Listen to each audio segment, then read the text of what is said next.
माहौल को खराब कर देते हैं। तो प्रेमियों, हमको सबको ये बहुत बड़ा अवसर मिला है। माया का पसारा चारों तरफ फैला हुआ है। संतों ने कहा है कि गो गोचर जहां लग जाया और तहां लग माया, समझो भाया। जहां तक हमारी दृष्टि नातेदार रिश्तेदार कोई वस्तु चीज जहां पे भी जाती है, सब जगह हमको माया पकड़ लेती है। कहा गया है कि अरे माया छोड़ दे अब मेरा साथ सतगुरु से मिलने जाने दे। अरे माया छोड़ दे अब मेरा साथ सतगुरु से मिलने जाने दे। सतगुरु तो पाए बड़ी भाग्य से, सतगुरु तो पाए बड़े भाग्य से। अरे बैरने मेरा तो जिया घबराए सतगुरु से मिलने जाने दे। अरे बैरने मेरा तो जिया घबराए सतगुरु से मिलने जाने दे। अरे माया छोड़ दे अब मेरा साथ सतगुरु से मिलने जाने दे। प्रेमियों, माया से कहोगे गुरु से प्रार्थना करोगे तो छोड़ेगी, और तुम तो माया की बाजार में खड़े हुए हो और माया ही खरीद रहे हो और माया ही देख रहे हो, तो कैसे काम बनेगा। तो प्रेमियों, ये माया का बाजार लगा हुआ है। संतों ने कहा कि माया का बाजार लगा हुआ है, और संत आके वहां से आवाज दे रहे हैं कि हम आए बादेश से और जहां तुम्हारो धाम, और तुमको घर पहुंचाओ ना, बस एक हमारा काम। आवाज लगा रहे दूर खड़े होके, लेकिन जो बच्चे उनकी आवाज को सुन के संतों की शरण में पहुंच जाते हैं, उनका तो संत बेड़ा पार कर देते हैं। और जो उनकी आवाज सुन के और कहते हैं ऐसे तो आवाज लगाने वाले बहुत घूम रहे हैं, तो उनका बेड़ा गर्क हो जाता है।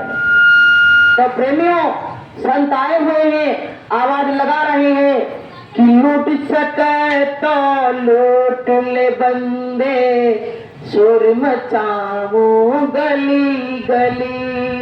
लूट सके तो लूट ले बंदे, शोर मचाओ गली गली।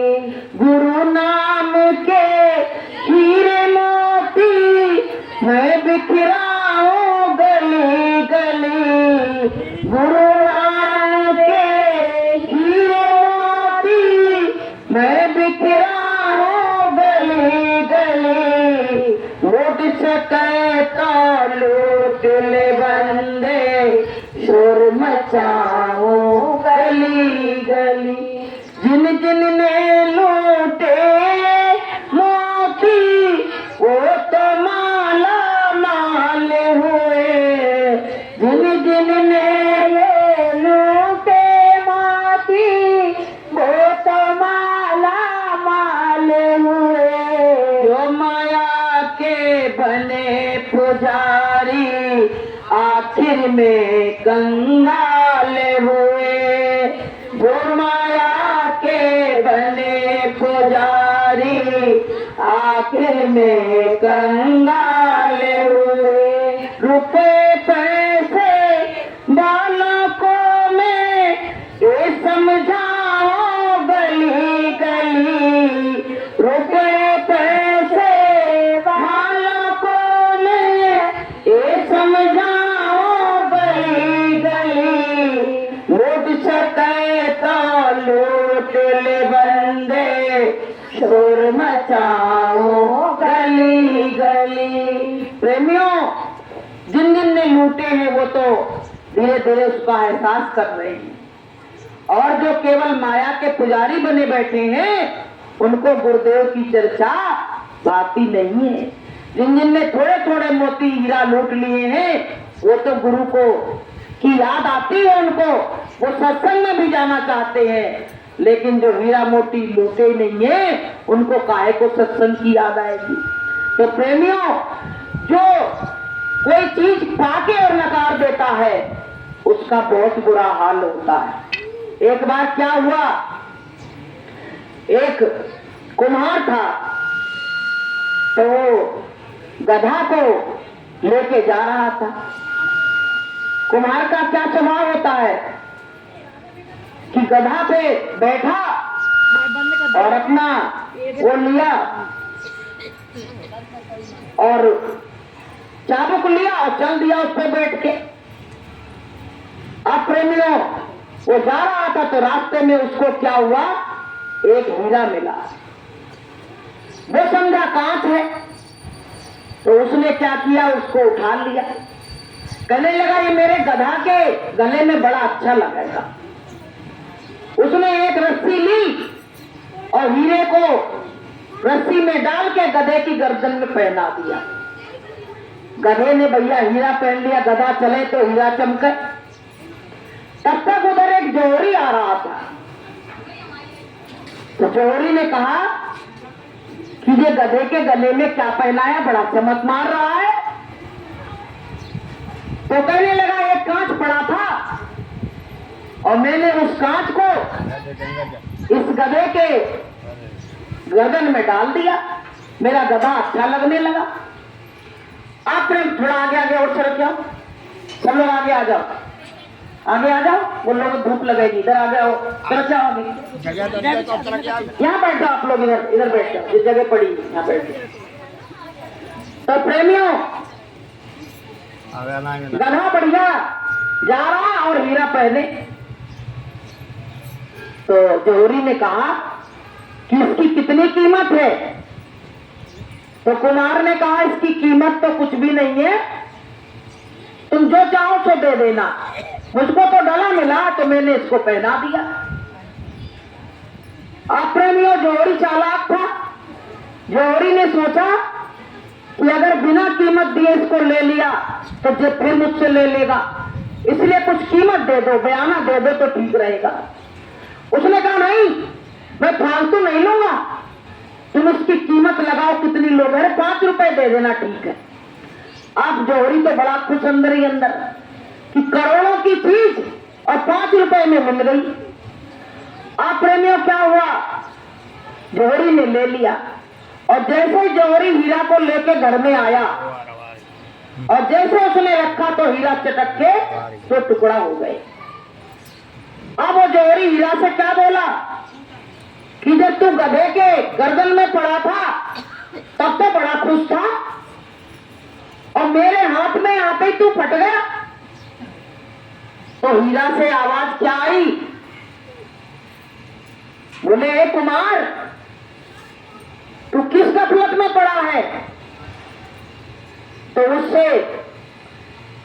उससे बोला जोहरी से कि ये जोहरी तू किस गफलत में पड़ा है। उस कुमार बेचारा सीधा साधा, उससे तू 5 रुपए में हीरे को खरीद लाया, मेरी कीमत भी तुमने नहीं लगाई, मैं करोड़ों का था और 5 रुपए में मुझको खरीद लाया, इसलिए मैं फट गया। तो प्रेमियों, ऐसे ही संत महात्मा होते हैं। संत महात्मा की करोड़ों में भी कीमत नहीं आती जा सकती है।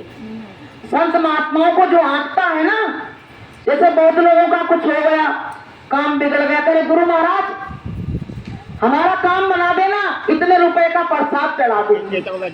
गुरु महाराज किसी चीज के अधीन नहीं है, किसी के भूखे नहीं है। वो किसके अधीन है, हमारे तुम्हारे प्रेम के अधीन है। प्रेम से अगर तुम उनको कुछ कहोगे तो वो काम तुम्हारा जरूर पूरा हो जाएगा। अब प्रेमियों, क्या हुआ, वो जोहरी रोने लगा, कहने लगा कि उस कुम्हार से, उस गधा से भी मैं गए गुजारा हो गया, तो तुमने हमारी कीमत नहीं समझी। तो हीरे ने कहा तुमने भी तो हमारी कीमत नहीं समझी। करोड़ों की चीज नमक के भाव खरीद लाया और ऊपर से तू जोहरी बन रहा है। तो कहते हैं कि हीरा परखे जौहरी और शब्द को परखे साध, और जो कोई परखे साध को और ताका मता अगाध। कहते हैं जो साध को परख लेता है उसका ही मत पूरा है, वरना और किसी का मत पूरा नहीं है। तो प्रेमियों, हम लोगों का भी वही हाल है।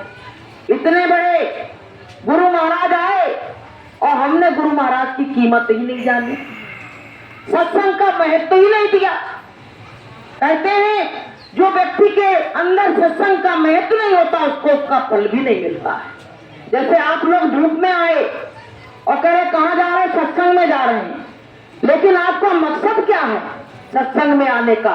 परमात्मा से मिलने का अगर मकसद है तो आपका काम पूरा होगा। और आपको केवल जाना है कि हमारी बहन जी ने हमें बुलाया तो हम जा रहे हैं, तो कोई मकसद नहीं है। आपने रिश्ते और नातों को निभाया है केवल कि सतगुरु से मिलने का सत्संग ही बहाना है, सतगुरु से मिलने का सत्संग ही बहाना है। दुनिया वाले क्या जाने मेरा रिश्ता पुराना है, दुनिया वाले क्या जाने मेरा रिश्ता पुराना है। सतगुरु से मिलने का सत्संग ही बहाना है। तो प्रेमियों, परमात्मा से मिलने का बहाना केवल सत्संग है। सत्संग में आओगे तो वही तो गुरु मिलेंगे, सत्संग में नहीं आओगे तो कैसे मिलेंगे? तो प्रेमियों, परमात्मा केवल भाव का भूखा है। जो भाव से व्यक्ति पुकारता है तो परमात्मा उसके पास चला जाता है। आपको एक महाभारत का प्रसंग सुनाएं। देखो, दुर्योधन था तो कितना घमंडी था, कितना घमंडी था। आप सबको मालूम है कि घमंड के पीछे उसका सर्वनाश हो गया। अगर हम भी घमंड करेंगे तो मेरा भी सर्वनाश हो जाएगा। प्रेमियों, अहंकार घमंड इतनी बुरी चीज है जिसका कोई हिसाब नहीं है। वो अपने को दिखता नहीं है पर वो हमको दिनों दिन रात खाए जा रहा है। क्या हुआ? भगवान कृष्ण को जब दुर्योधन ने बंदी बनाने की बात कही तो जिसको तुम बंदी बनाओगे उसको बुरा लगेगा नहीं लगेगा? लगेगा। ये बताइए, भगवान कृष्ण ने न्याय की बात करी तो दुर्योधन ने कहा उसको बंदी बना दो। बताइए। और फिर वही व्यक्ति अगर कहता है कि तुमको भोजन करना है मेरे घर पे, तो कोई भोजन आप लोग कर सकते हो? जो आपकी पकड़ करे और कहे इसको बंदी बना लो, फिर आपसे कहे भोजन करके जाना, तो आप लोग करोगे? नहीं। अब बताइए भगवान कहां से कर लेंगे? प्रेमियों, 56 प्रकार के व्यंजन बनवाए दुर्योधन ने और भगवान से कहा कि आपका निमंत्रण है। तो भगवान ने क्या कहा कि जहां प्रेम होता है वही तो, जहां प्रेम कहा गया है कि आवत ही फूलो फिरे, जिसके आने पे लोग प्रफुल्लित हो जाते, भगने लगते कि क्या करें क्या ना करें। कि आवत ही फूलो फिरे और जावत दी जो रोए, गोस्वामी ऐसे मीत घर और भूखे गइयो सोए। कहते हैं जाने के बाद रोता है, जब जाने लगो तो रोने लगता है। ऐसे मीत के घर, ऐसे प्रेमी के घर हम भूखे ही सो जाए तब भी हमको अच्छा लगता है। तो प्रेमियों, जब बात आई तो भगवान ने कहा कि मैं तो तुम्हारे यहाँ भोजन नहीं कर सकता। तो उसने पूरे उसमें ऐलान कर दिया कि भगवान को कोई भी इनको कृष्ण को भोजन नहीं कराएगा। अब भैया जी कहां पहुंचे? दुर्योधन ने विदुर को अपने राज्य से निकाल दिया था, नदी के किनारे घर बना के रहने लगे थे दुर्योधन को। तब वहां विदुर जी के घर भगवान पहुंचे जाके। अब क्या आवाज लगाई कि काकी दरवाजा खोलो। अब वो तो नहा रही थी। अब प्रेमियों, वो ऐसे इंतजार तो वो दिन और रात कर रही थी, लेकिन नहाने चली गई तब तक भगवान आ गए। अब वो आ गए, आवाज लगा रहे, तो वो कहने लगी कि अगर नहीं गए तो ऐसा ना हो कि लौट जाए। इतने दिन से इंतजार था, आए भी, आवाज भी लगा रहे हैं और वो लौट जाए। तब प्रेमियों वो वही नग्न अवस्था में आके और दरवाजा को खोल दिया। आप भगवान उनको देखें, वो भगवान को देखें, कहने लगे आ जाओ, अंदर आ जाओ। आप प्रेमियों वो तो नग्न थी, लेकिन परमात्मा ने उनके ऊपर वस्त्र डाल दिए थे। वैसे तो परमात्मा ने सबको रचा है, उसके सामने तो सब उनके बच्चे ही हैं। आप प्रेमियों क्या हुआ, कहने लगी, भगवान कहने लगे काकी कुछ बैठने को दोगी कि खड़े ही रहेंगे। अब वो भक्ति भक्ति गई और पीड़ा उठा के ले आई और उल्टा डाल दिया। भगवान बड़ी मस्ती से बैठ गए, कहने लगे कि आज हमको बड़ा अच्छा लग रहा है कि भक्त मेरे प्रेम में पागल हो गया है। आप प्रेम में क्या हुआ, कहने लगे कुछ खाने को देगी कि मेरा मुंह देखती रहोगी। आप फिर भगी तो डर के मां खटो रही है, देख रही, गरीबी हालत थी। प्रेमियों केला रखे थे, अब केला उठा के ले आई। भगवान मांगने लगे तो हाथ में नहीं दिए, बोले मैं दूंगी छील के। आप भैया छीलने लगी तो छिलका तो डाल दे दिए भगवान को और गूदा जो था वो डाल दिया डस्टबिन में, कूड़ेदान में। तब तक भैया क्या हुआ, बुजुर्ग जी आ गए, कहने लगे, बड़े खुश हुए, कहने लगे कुछ खिलाया पिलाया कि ऐसे ही अच्छी तरह बैठाला कि नहीं बैठाला, पैर वैर धोए कि नहीं धोए। तब प्रेमियों उन्होंने क्या किया, अपने आंसुओं से ही चरण धुला दिए थे। उनको परात उठाने की नौबत ही नहीं आई कि परात उठाने जाए। आंसुओं से इतनी झड़ी निकली कि परमात्मा के पैर आंसुओं से ही धुल गए। अब प्रेमियों कहने लगे कुछ खिलाया पिलाया। अब बोले काकी इससे तो पेट भरा नहीं, कुछ साग रोटी है क्या। कहने लगे साग बनाया था, रोटी बनाई थी, रखी है, तुमको क्या खिलाए, आप तो परमात्मा हो। कि कैसी मीठी प्रेम सगाई, कैसी मीठी प्रेम सगाई, दुर्योधन की मेवा त्यागी, दुर्योधन की मेवा त्यागी, साग विदुर घर खाई, साग विदुर घर खाई, कैसी मीठी प्रेम सगाई, कैसी मीठी प्रेम सगाई। अब प्रेमियों साग रोटी लाके रख दिया, भगवान ने बड़े भाव से खाया, बोले बहुत अच्छा लगा। बोले 56 प्रकार के व्यंजन क्या लगेंगे इसके आगे, जितने ये साग और रोटी लगी। तो प्रेमियों किस लिए अच्छी लगी, क्योंकि वहां पे प्रेम झलक रहा था, वहां पे भाव झलक रहा था। प्रेमियों इतने लोग बैठे हैं, जिसके भी अंदर इस तरह से परमात्मा के लिए भाव आ जाएगा तो परमात्मा तुम्हारे प्रसाद को नहीं देखेगा, वो तुम्हारे भाव को देखेगा। तो प्रेमियों जाके वहां खाई। अब वो विदुर आए तो कहने लगे अरे तुमने ये क्या किया है, छिलका छिलका खिला दी, गूदा बाहर डाल दिया। तो उन्होंने क्या किया, बाकायदा केला छील के और भगवान के हाथ में दिया। तो भगवान ने कहा पता है, चाहे कुछ कहो विदुर, काका आज इस केला में हमें स्वाद नहीं आया। अब वो कहने लगे स्वाद कहाँ है, तुमने पहले छिलका खाया, स्वाद कहाँ से लगेगा, इसको खाओ। बोले नहीं, जो काकी में प्रेम था वो तुम में नहीं दिख रहा है मुझको, काकी ने जो खिलाया वो बहुत ही अच्छा लगा। तो प्रेमियों भगवान भाव का भूखा है कि भाव के भूखे हैं सतगुरु, भाव ही एक सार है, भाव के भूखे हैं सतगुरु, भाव ही एक सार है, भाव से जो भजले उनको, भाव से बेड़ा पार है, भाव से जो भजले उनको, भाव से बेड़ा पार है,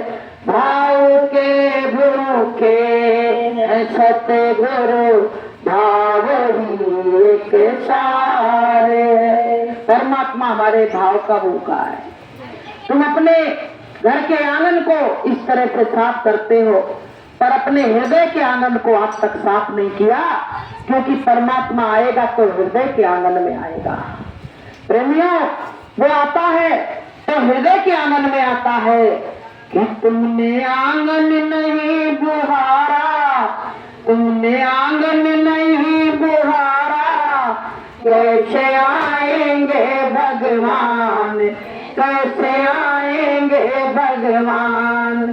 तेरा सोना पड़ा है द्वारा, तेरा सोना पड़ा है द्वारा, कैसे आएंगे भगवान, कैसे आएंगे भगवान। प्रेमियों, परमात्मा के आने की जब आगमन की तैयारी करो तो अपने हृदय के द्वार को साफ कर लो। अपने हृदय में बुराइयां हैं उनको निकाल दो। जैसे आज जो बच्चियां भात मांगने आई हैं तो इनका आंगन द्वारा कितना साफ सुथरा पड़ा है, लिपाई पुताई सब हो गई कि कोई आ रहा है, आगमन है बेटियों का तो सफाई हो गई। ऐसे जब परमात्मा का आगमन हमारे अंदर होने वाला है तो हम भी तो उसकी सफाई करेंगे, तभी तो आएगा। बिना सफाई के परमात्मा आने वाला नहीं है। इसलिए हमारे अंदर काम भरा है, क्रोध भरा है, लोभ भरा है, अहंकार भरा है, सब चीजें मेरे अंदर भरी है, तो परमात्मा कैसे किस द्वारे से आएगा। सब द्वारा गंदा पड़ा है, जितने द्वारा है सब गंदे पड़े हैं, तो परमात्मा किस द्वार से आएगा। तो माताओं बहनों, आप बड़े बड़भागी हो, आप लोग इतने बड़भागी हो, आप चाहो तो अपने घर को स्वर्ग बना सकते हो। क्योंकि जहां देखो नारियों की ही बात आती है, जहां नारियों का सम्मान होता है वहां देवी और देवता वास करते हैं। देखो पुरुषों का कहीं नहीं लिखा गया, लेकिन क्या लिखा है कि यत्र नारीस्थ पूजनते और तत्र रमन्ते देवता। जहां नारियों की पूजा होती है वहां देवता वास करते हैं। लेकिन नारी अगर अभागी बन जाए तो फिर देवता क्या करेंगे? इंसानों को भी भगना पड़ेगा और देवताओं को भी भगना पड़ेगा। कहा गया है कि नारी निंदा मत करो और नारी नर की खान, और नारी से पैदा हुए ध्रुव प्रहलाद समान। आप चाहो तो बड़ी भक्त और प्रहलाद को जन्म दे सकती हो, क्योंकि आप में वो शक्ति परमात्मा ने दी। जैसे धरती को माँ कहा गया है, धरती पे जो हम बो देते हैं उसमें उपज होती है, फसल पैदा होती है, ऐसे ही धरती माँ है, ऐसे भी जननी माँ है। वो भी तो बच्चे को जन्म देती है, तो इसीलिए उसको जननी माँ कहा गया है। कहा गया है कि जननी जने तो भक्त जने और कै दाता कै सूर, और नहीं तो जननी बांध रहे और नहीं गवावे नूर। कहते हैं जननी जो है वो भक्त जैसे प्रहलाद जैसे बच्चों को जन्म दे तो उसका मां बनना सार्थक है। लेकिन उसने अगर ऐसे बच्चों को जन्म दे दिया जो संस्कार विहीन है, जो अंडा मांस शराब और व्यभिचार करते हैं, ऐसे बच्चों को जन्म दिया, तो कहते हैं ऐसे बच्चों को जन्म देने से अच्छा है तो ना जन्म दो। अपने नूर को, अपनी शरीर की शोभा को मत गवाओ, तो तुम्हारा जीवन अच्छा हो जाएगा। तो प्रेमियों, हमको सबको अपने मालिक के लिए प्रार्थना करनी चाहिए, विनती करनी चाहिए। हे गुरु महाराज, मेरे अंदर में जो भी बुराइयां हो मालिक निकाल दो। हम तो बुराइयों से भरे हुए हैं, हमारे अंदर दुनिया भर की बुराई भरी हुई है। हे मालिक, ये बुराइयां कैसे निकलेंगी? दुनियादारी तो हमको निभानी आती है, लेकिन परमात्मा से प्रेम निभाना नहीं आता है। जिनने जिनने परमात्मा से प्रेम निभाया, प्रेम उसको ही परमात्मा मिला, और जिनने परमात्मा से दूरी बनाई वो दूर ही हो गए। तो प्रेमियों, माताओं बहनों, आपसे हाथ जोड़ के विनती प्रार्थना है। जैसे आपको हम बताएं, मीरा जब अपने परिवार में गुरु भक्ति जब मीरा को सवार हुई थी, तो मीरा भी चाहती थी कि मेरा पूरा परिवार संत की शरण में आ जाए। लेकिन परिवार वालों से बहुत कहा, लेकिन परिवार वालों ने कहा तुम ही बैरागिन बनो, हमको बैरागिन नहीं बनना है। ऐसे आज ये बच्ची क्या नाम है जो बात मांगने आई है? यहाँ बैठना। उमा दीदी आज यहाँ बात मांगने आई है तो अपने परिवार को लेके आई है, अपनी दौरानी जेठानी जो भी होती है उनको लेके आए, किस लिए कि 2 वचन सत्संग के उनके भी कान में पड़ जाए और वो भी गुरुदेव के चरण में दौड़ पड़े। हम तो कहते कि बच्चियां बड़ी मुझे अलग ही लगती हैं, कहने को कोई सुनता होगा 6 बहनें हैं, लेकिन 7 बहनें बताइए वो माता ही प्रकट हो गई। तो प्रेमियों 7 बहनों के संस्कार देखिए, जिस दिशा में ये बच्चियां जाएंगी उस दिशा में संस्कारों को बो देंगी। ऐसी बच्चियों की जरूरत है संसार में, ऐसी बच्चियों की जरूरत नहीं है कि जहां जाए वहां आग लगा के आ जाए, ऐसे की जरूरत नहीं है। इतना भाव भरा हृदय इन बच्चियों का है कि पता नहीं इनको देखते ऐसा लगता है कि परमात्मा के प्रेम में डूबी हुई है। तो प्रेमियों बताइए, जो लोग कहीं आते हैं तो उनको हड़बड़ाहट रहती है अंदर, वो सत्संग की बात कहेंगे कि सत्संग करवाना। तो ऐसी माँ धन्य है जो ऐसी बच्चियों को जन्म दिया है। हम तो जब जब इनके दरवाजे पे आते हैं तब यही कहते हैं। और प्रेमियों देखिए इनका कितना अच्छा भाव कि सत्संग में बैठ के रोने के सिवाय और कोई भाव नहीं रहता है। तो प्रेमियों भगवान को ऐसे, गुरु को ऐसे ही भक्तों की जरूरत है। कहने को जो 6 है, हम तो कहते गई ये 2-3 गुनी होती तो और अच्छा रहता। तो प्रेमियों एक बार क्या हुआ, एक गांव में साधु आए हुए थे, तो लोगों ने उनका स्वागत किया, सत्कार किया, बड़ी उनकी महिमा गाई। तो महात्मा जी ने क्या कहा, कुछ लोग थे उनसे कहा कि तुम लोग एकजुट होकर रहना, और कुछ लोगों से कहा तुम बिखर जाओ। तो वहां के लोगों को बड़ा बुरा लगा, कहे मैंने इतना स्वागत सत्कार किया और हमसे गुरुदेव कह रहे हैं कि तुम बिखर जाओ, और इनसे कह रहे हैं एकजुट होकर रहना। तो उनके गले बात उतरी नहीं। तो गुरुदेव से जाके पूछा, गुरुदेव ऐसी मुझसे क्या गलती हो गई, बिखरना तो मतलब परिवार बिखर जा तो बुरा मानते ना लोग, परिवार बिखर गया बेकार हो गया। तो गुरु जी ने क्या कहा, बिखरने का मतलब ये नहीं है कि तुम नष्ट हो जाओ, तुम जगह जगह जाके परमात्मा की भक्ति के बीज दो, और ये इस लायक नहीं है इसलिए इनसे कह दिया तुम एकजुट होकर शांति से बैठ जाओ। तो प्रेमियों इन बच्चियों के वो संस्कार हैं, बताइए कि क्या इनके संस्कार है, और भगवान बस इन्हीं संस्कारों को और इन्हीं भाव को चाहता है। तो प्रेमी भाई बहनों आज ये लोग यहाँ भात मांगने आए, ये परंपरा हमारे देश में चल रही है, क्योंकि नरसी का आपने नाम सुना होगा कि जब उनकी लड़की की शादी थी और भात मांगने की बात आई तो वो तो भगड़ थे, उन पर तो कुछ था नहीं। तो जब उनके यहाँ चिट्ठी आई कि बेटी की शादी है और भात देना है, तो कहने लगे हम भात कहाँ से देंगे, एक टाइम खाते दूसरे का भरोसा नहीं रहता, हम भात कहाँ से देंगे। अब प्रेमियों उनके मन में थोड़ी सी बात आई, पर कहने लगे कि मेरा काम जब परमात्मा करेगा तो मुझको चिंता करने की क्या बात है। अब प्रेमियों क्या हुआ, भात का दिन नजदीक आता चला गया, लेकिन उनकी कोई तैयारी नहीं हुई। अब वो बहुत परेशान, सब लोग घर के सब लोग बहुत परेशान, कहने लगे तुम कुछ लापरवाही कर रहे हो, भात मांगने आ जाएंगी तो हम क्या देंगे उनको। तो उन्होंने कहा बहुत समय है, धीरे धीरे परमात्मा व्यवस्था करेगा। प्रेमियों जो भक्ति करे, जब अपना भजन करे तो भगवान से कहने लगे। एंड टाइम जब आ गया तो उनका भी विश्वास जगमगा गया, कहने लगे ऐसा लग रहा अब हमारी इज्जत बीच सभा में चली जाएगी। अब प्रेमियों वो रोने लगे और जाके भजन पे बैठ गए।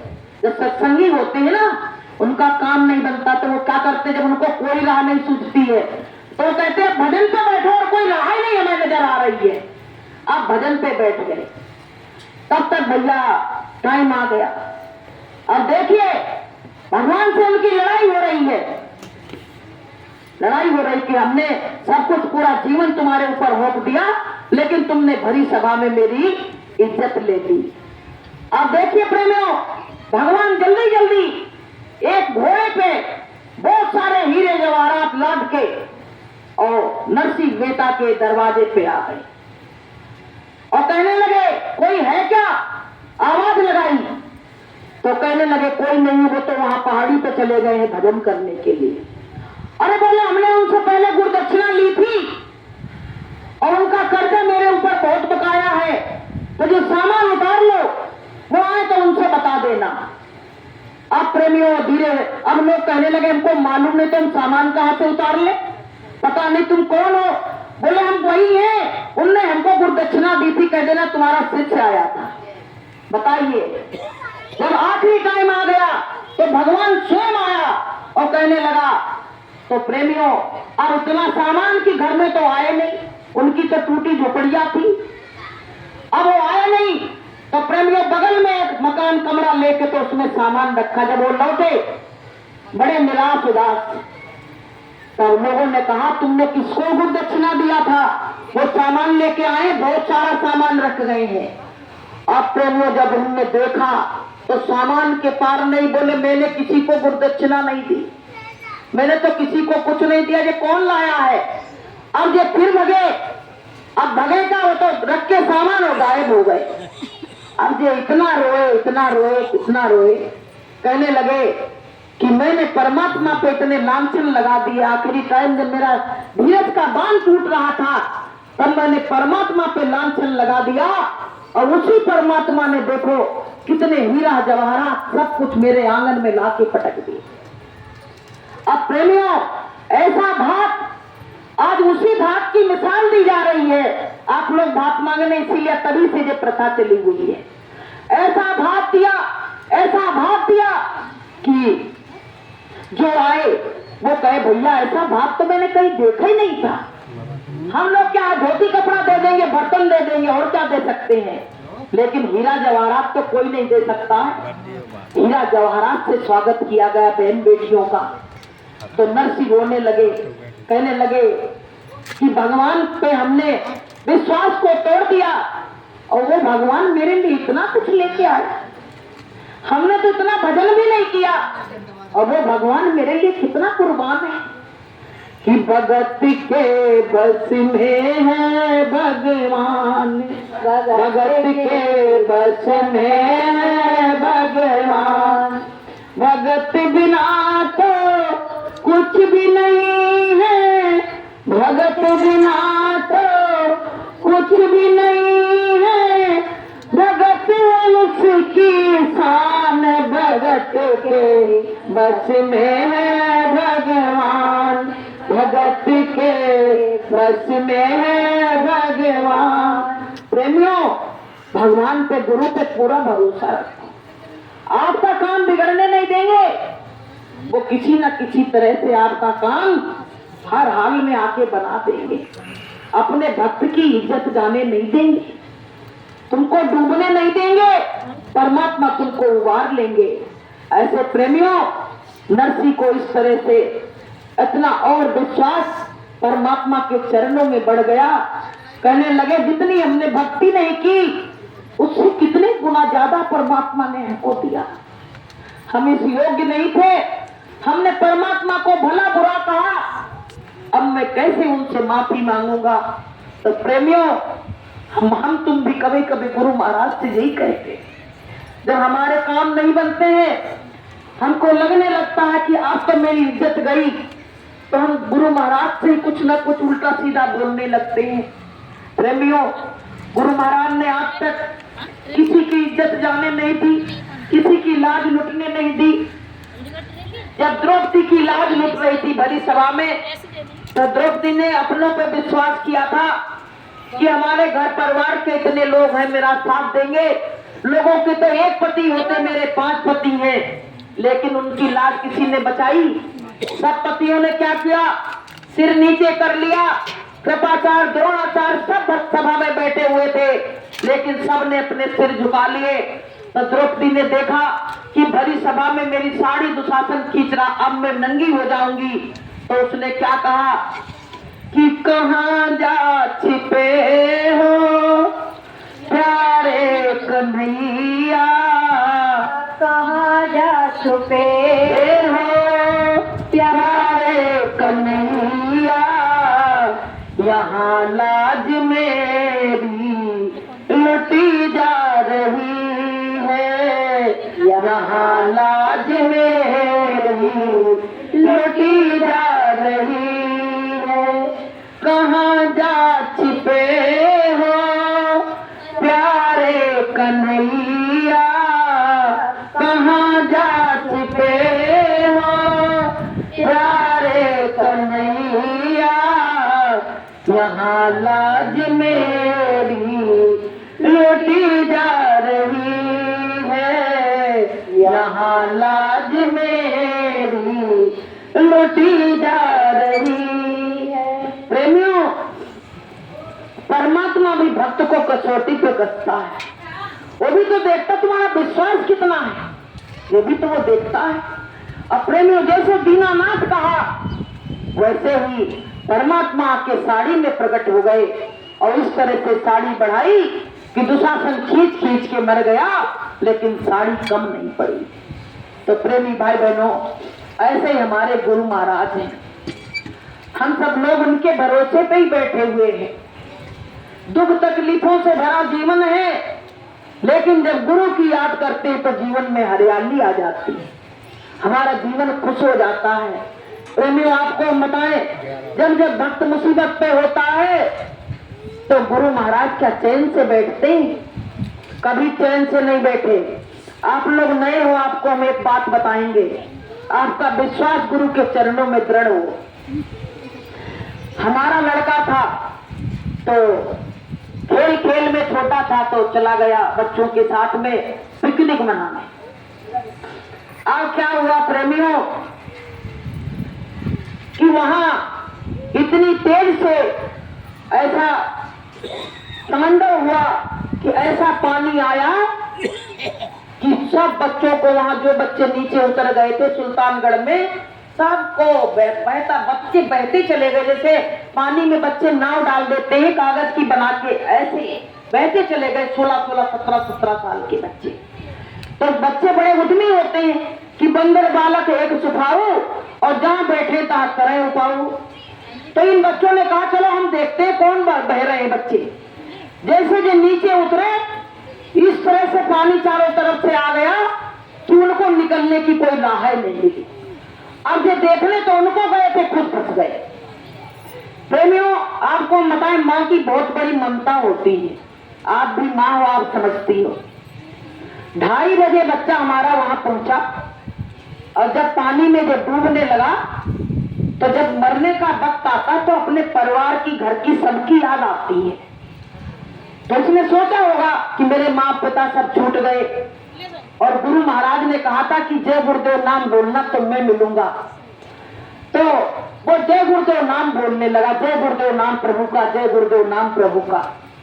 अब ये घबरा गया तो इसके साथ जितने बच्चे थे सब एक हाथ में हाथ पकड़ लिए कि एक दूसरे के सहारे से निकल जाएंगे।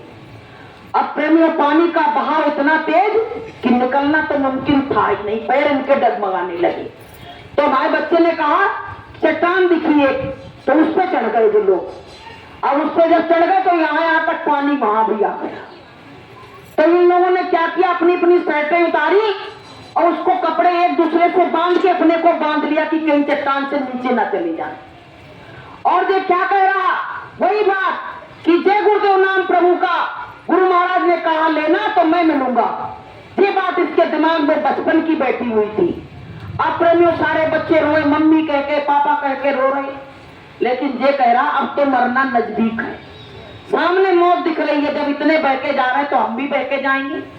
अब प्रेमियों, उसने क्या किया, कहने लगा रो मत, अभी थोड़ी देर में मौत खड़ी है, जय गुरुदेव नाम ले लो तो मनुष्य जन्म मिल जाएगा, कम से कम इतना तो कर लो, अब तो अपने हाथ में कुछ नहीं बचा। अब प्रेमियों क्या हुआ कि जैसे इन लोगों ने जय गुरुदेव नाम लिया, तब तक एक हेलीकॉप्टर आया। हेलीकॉप्टर आया तो बच्चे डर गए, हेलीकॉप्टर में वो पकड़ के चढ़ना पड़ता, तो वो कहने लगे हम अगर चढ़ेंगे तो गिर जाएंगे। तो कहने लगे हम लोग नहीं गए, 5 बच्चे हेलीकॉप्टर लेके गए, तब तक रात हो गई।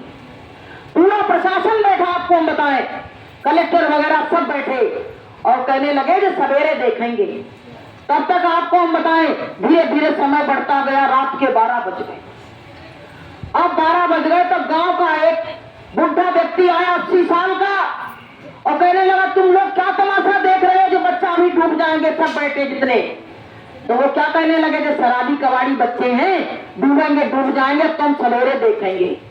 तब तक भैया उसने इधर न देखा न उधर देखा और जाके फट नदी में कूद पड़ा। 80 साल का व्यक्ति, और उसके कूदते गांव वाले लोग कहने लगे कि 80 साल का व्यक्ति कूद रहा है, तुम लोगों को शर्म नहीं आ रही है। तब प्रेमियों गांव के लोग उसमें कूदे, एक रस्सी ऐसी बांधी, तो उसमें से जाके 29 बच्चा चट्टान पे थे, 29 के 29 बच्चों को निकाल लिया। 29 के 29 बच्चों को निकाल लिया और सबसे आखिरी में हमारे बच्चे का नंबर आया, सबसे आखिरी में। तो प्रेमियों, वो 80 साल का व्यक्ति कौन था? गुरु महाराज ने कहा था कि तुम नाम लोगे तो मैं मिलूंगा। तो ये मंच पे विराजमान है और जो वहां पहुंच गए और 29 के 29 बच्चों को बाहर निकाल दिया। बोलिए प्रेम से जय गुरुदेव। प्रेमियों, परमात्मा की कितनी बड़ी दया, बताइए। वहां हम न पहुंचे, न मास्टर जी पहुंचे, दोनों लोग वही खड़े रो रहे, लेकिन वहां कौन पहुंचा? वहां गुरु महाराज पहुंचे। हम कहते हैं तुम्हारे माता पिता हैं, हमने क्या किया उनके संग? खाली रोते रहे, जो ममता के आंसू थे वो निकलते रहे, लेकिन मदद कौन ने करी? मदद तो गुरु महाराज ने करी।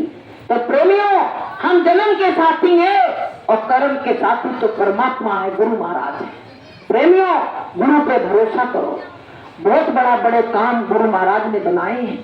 हम लोगों के इतने बड़े बड़े काम कि आपको हम क्या बताएं, कहते कहते जाए तो हमारी जबान रुकेगी नहीं, इतने उपकार उनके हैं।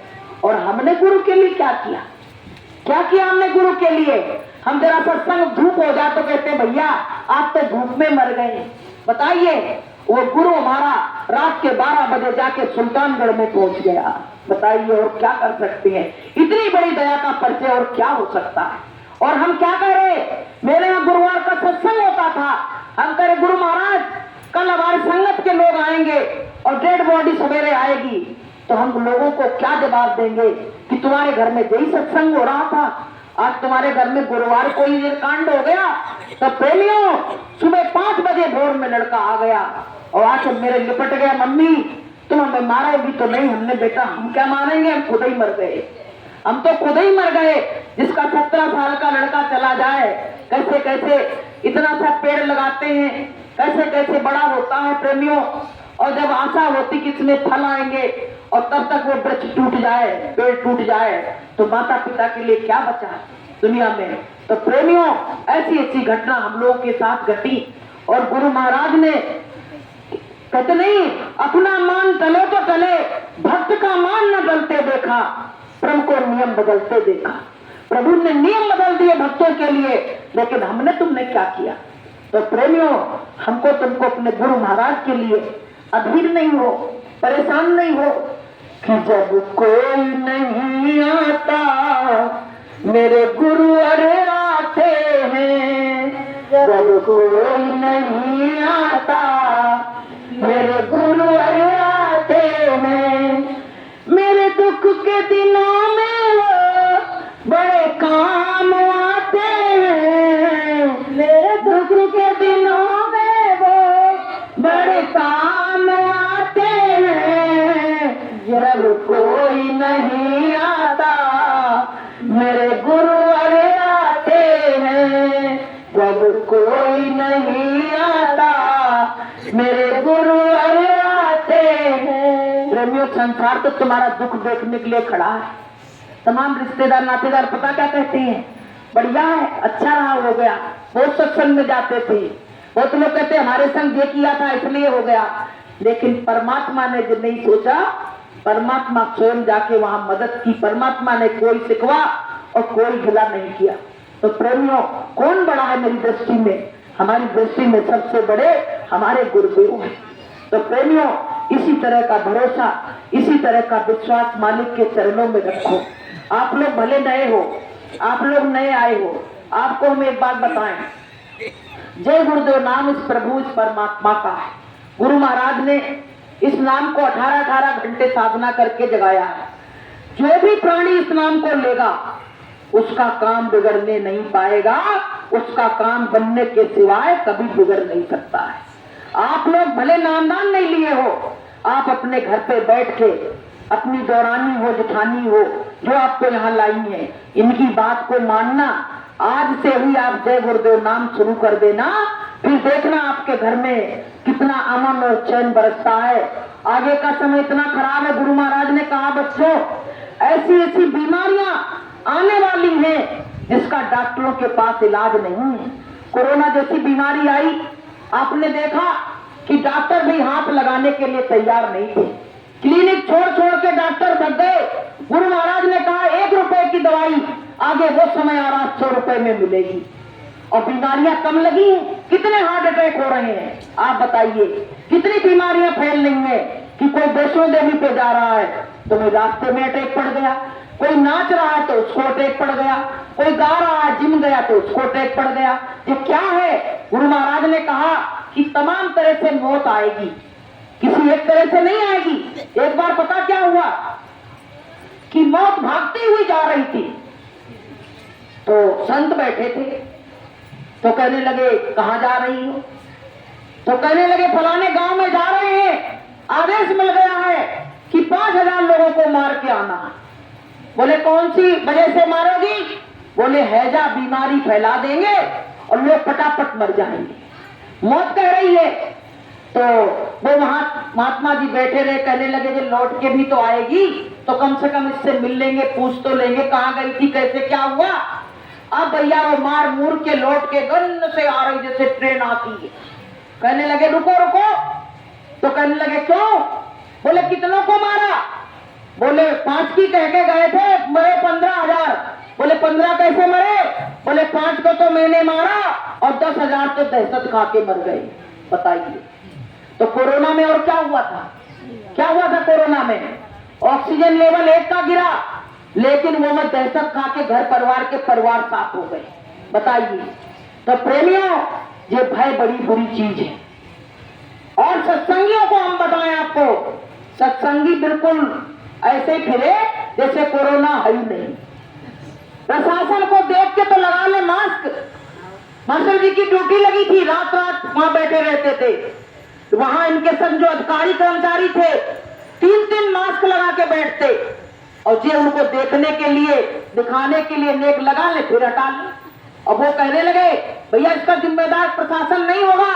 तो इन्होंने क्या कहा, इसके जिम्मेदार तो हमारे गुरु महाराज हैं, हमको प्रशासन की जरूरत है। गुरुदेव बताइए तो प्रेमियों जो गुरु की शरण में रहता है उसका कोई बाल बांका कर नहीं सकता है कि